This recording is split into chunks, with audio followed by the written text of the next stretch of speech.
નમસ્કાર ભક્ત મિત્રો, આજે હું વિડીયો લઈને આવી છું સફલા એકાદશીનું મહત્ત્વ, એની કથા, કઈ તારીખે સફલા એકાદશી આવે છે અને એનો સમય શું છે, કેટલા વાગે શરૂ થશે, કેટલા વાગે પૂર્ણ થશે, આ બધી જ માહિતી તમને આ વિડીયોની અંદર મળી રહેશે. તો આપ સર્વે વિડીયોના અંત સુધી જરૂર બની રહેજો. મંત્રમુગ્ધ સત્સંગ ચેનલ પર જો નવા હો તો ચેનલને લાઈક કરજો, શેર કરજો અને સબસ્ક્રાઈબ જરૂરથી કરી લેજો. અને હા, બેલ આઇકન દબાવવાનું ભૂલતા નહીં. તો ચાલો આપણે શરૂ કરીએ.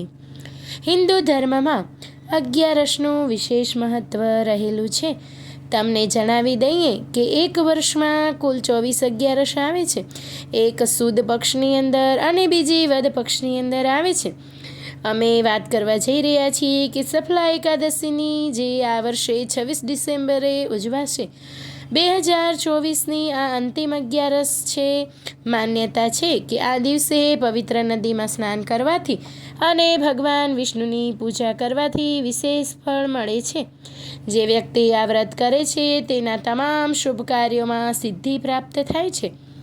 સફલા એકાદશીની તારીખ વૈદિક પંચાંગ અનુસાર માગશર વદ અગિયારસની તિથિ 25 ડિસેમ્બરે રાત્રે 10 વાગે અને 28 મિનિટે શરૂ થશે, જે ડિસેમ્બર 26ના બપોરે 12 વાગે ને 42 મિનિટે સમાપ્ત થશે. તેથી ઉદયાતિથિની આધાર માન્યતા પ્રમાણે 26 ડિસેમ્બરે સફલા એકાદશી ઉજવવામાં આવશે. આ સિવાય સફલા એકાદશીના દિવસે અભિજીત નક્ષત્ર, અભિજીત મુહૂર્ત, સ્વાતિ નક્ષત્ર અને શુકરમા યોગનું પણ નિર્માણ થઈ રહ્યું છે. તો હવે આપણે જાણીશું એકાદશીનું મહત્ત્વ. સફલા એકાદશી પર ભગવાન વિષ્ણુજીની પૂજા કરવાથી સુખ અને સમૃદ્ધિ આવે છે. તેમજ આ દિવસે તુલસીનો છોડ વાવવો ખૂબ જ શુભ માનવામાં આવે છે. આ દિવસે તુલસી લગાવવાથી ધન સમૃદ્ધિમાં વધારો થાય છે. ઘરની ઉત્તર પૂર્વ કે ઉત્તર પૂર્વ દિશામાં તુલસીનો છોડ રાખવો જોઈએ. સાથે જ આ દિવસે વ્રત કરવાથી જીવનમાં ધનની વૃદ્ધિ થાય છે અને અક્ષય પુણ્યની પ્રાપ્તિ થાય છે. અને આ દિવસે જાગરણ કરવાથી 5000 વર્ષની તપસ્યાનું પણ પુણ્ય મળે છે. જી હા ભક્ત મિત્રો, 5000 વર્ષની તપસ્યાનું પુણ્ય આ એકાદશીના જાગરણ ઉપરથી તમને મળી જશે. તો ભક્ત મિત્રો, હવે આપણે જાણીશું માગશર વદી સફલા એકાદશીની કથા.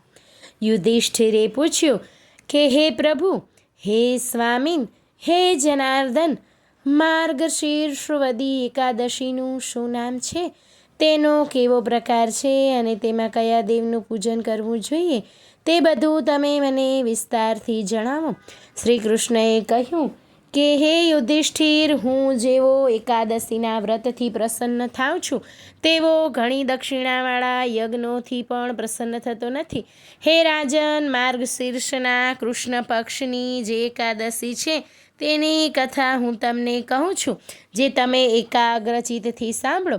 લોકોના હિત માટે માર્ગશીર્ષ વદી એકાદશી અને તેના પ્રકાર હું કહું છું. આ એકાદશી સફલા એકાદશી તરીકે ઓળખાય છે. તેના અધિદેવ નારાયણ છે, માટે વિધિથી તેની પૂજા કરવી. જેમ સર્પોમાં શેષનાગ, પક્ષીઓમાં ગરુડ, યજ્ઞોમાં અશ્વમેઘ અને નદીઓમાં ગંગા, દેવોમાં વિષ્ણુ અને મનુષ્યોમાં બ્રાહ્મણ ઉત્તમ છે, તેમજ સઘળા વ્રતોમાં એકાદશીનું વ્રત ઉત્તમ છે, જે મને અત્યંત પ્રિય છે. હવે સફલા એકાદશીનો પૂજાનો પ્રકાર કહું છું, તે સાંભળો. નારિયેળ, બિજોરા, લીંબુ, દાડમ, સોપારી, લવિંગ, જે સમયે જે તે દેશના ફળ વડે ધૂપ દીપ વડે નારાયણની પૂજા કરવી જોઈએ. આ સફલા એકાદશીના દિવસે દીપદાન અવશ્ય કરવું જોઈએ. રાત્રિએ જાગરણ કરવું જોઈએ, જેથી 5000 વર્ષની તપસ્યાનું ફળ મળે છે. હે યુધિષ્ઠિર, હવે સફલા એકાદશીના મહાત્મ્યની હું તમને કથા કહું છું, તે તમે ધ્યાનથી સાંભળો. ચંપાવતી નામે એક નગરી હતી. તેમાં મહિષ્મદ નામનો એક રાજા હતો. તેના 4 પુત્રો હતા. તેનો મોટો પુત્ર મહાપાપી હતો, જુગટો ખેલવામાં અને વેશ્યામાં આસક્ત હતો. તે પિતાના ધનનો નાશ કરવા માંડ્યો. તેનું નામ લુંપક હતું.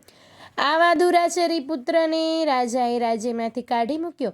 પછી તે લુંપક વિચાર કરવા લાગ્યો કે પિતા અને સગા સંબંધીઓએ મારો તિરસ્કાર કર્યો છે, મારે હવે શું કરવું જોઈએ? તેને દુષ્ટ વિચાર આવ્યો. દિવસે વનમાં વસવું અને રાત્રે શહેરમાં આવી અને નુકસાન કરી જવું. આમ વિચારી લુંપક ઘોર વનમાં ગયો. પછી રાત્રિ આવી મનુષ્યને જીવથી મારી અને ચોરી કરતો હતો. આમ પાપી લુંપકે સઘળું શહેર પાયમાલ કરી નાખ્યું. દિવસે વનમાં નિત્ય માંસ અને ફળ ખાઈને પોતાનો નિભાવ કરતો. અને આ દુષ્ટ લુંપક જે આશ્રમમાં રહેતો હતો તે નારાયણને પ્રિય હતો. ત્યાં એક ઘણા વર્ષો જૂનો પીપળો હતો. તે વનમાં દેવની પેઠે પૂજાતો હતો. આમાં લુંપકને પાપ કર્મ કરતા દિવસો નીકળી ગયા. એમ કરતા માર્ગશીર્ષ માસની સફલા એકાદશીનો દિવસ આવ્યો. આગલી રાત્રિમાં ટાઢ ઘણી પડવાથી લુંપકને વસ્ત્ર વગર ઘણી પીડા થઈ. તેથી તે પીપળા તળે બેઠો, પણ નિંદ્રા આવી નહીં. આવી રીતે ટાઢમાં થરથરતા આખી રાત નીકળી ગઈ. આ દિવસ સફલા એકાદશીનો હતો. બપોરે ઊંઘમાંથી ઉઠવાનું ભાન ન આવ્યું. પછી પાંગળાની પેઠે વનમાં ફરવા લાગ્યો. ભૂખ ખૂબ જ લાગી હોવાથી પૃથ્વી પર પડેલા ફળ લીધા. ધીમે ધીમે પીપળા નીચે આવ્યો. ત્યાં તો દિવસ આથમવા આવ્યો. દુઃખનો માર્યો વિલાપ કરવા લાગ્યો. પછી લાવેલા ફળો પીપળાના મૂળમાં મૂક્યા અને તે બોલ્યો, આ ફળોથી હરિ ભગવાન પ્રસન્ન થાવ. એવી રીતે હરિને ધર્યા તે પોતે બેસી રહ્યો. તે રાત્રિમાં તેને નિંદ્રા આવી નહીં. હે યુધિષ્ઠિર, તેથી નારાયણે સફલા એકાદશીમાં તેનું જાગરણ માન્યું અને તેણે પેલા ફળો ધર્યા હતા, તેથી તેની પૂજા માની લીધી. આવી રીતે લુંપકે સફલા એકાદશીને દિવસે અજાણતા ઉત્તમ વ્રત કર્યું. તેના પુણ્યરૂપે રાજ્ય મળ્યું. હવે કેવી રીતે રાજ્ય મળ્યું તે હું તમને કહું છું, તે સાંભળો. એકાદશીની રાત્રિ ગઈ અને સૂર્યોદય થયો.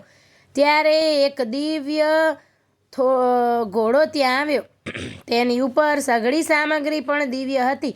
તે ઘોડો લુંપકની પાસે આવીને ઊભો રહ્યો અને આકાશવાણી થઈ કે હે રાજકુમાર, સફલા એકાદશીના પ્રભાવથી તને શત્રુ રહિત રાજ્ય મળશે. તારા પિતાની પાસે ચાલ અને રાજ્ય ભોગવ. અને અશ્વ પર ચડ્યો કે તેનું રૂપ અલૌકિક થયું. લુંપક પોતાના રાજ્યમાં આવ્યો અને પિતાની પાસે ઊભો રહ્યો. પિતાએ તેને રાજ્ય આપ્યું અને ઘણા વર્ષો સુધી સુખ ભોગવ્યું. લુંપક નિરંતર એકાદશી વ્રત તથા વિષ્ણુ ભક્તિ કરવા લાગ્યો. તેની સ્ત્રી તથા પુત્રો પણ તેને અનુસરવા લાગ્યા અને વૃદ્ધાવસ્થા બાદ પોતાના પુત્રને રાજ્ય સોંપી આત્મસાધના કરી વૈકુંઠમાં ગયો. જે મનુષ્યો સફલા એકાદશીનું વ્રત વિધિપૂર્વક કરશે તે મનુષ્યને આયુષ્યને અંતે મોક્ષ પામશે. જે મનુષ્ય સફલા એકાદશીનું મહાત્મ્ય સાંભળે છે તેને રાજસૂય યજ્ઞનું ફળ પ્રાપ્ત થાય છે.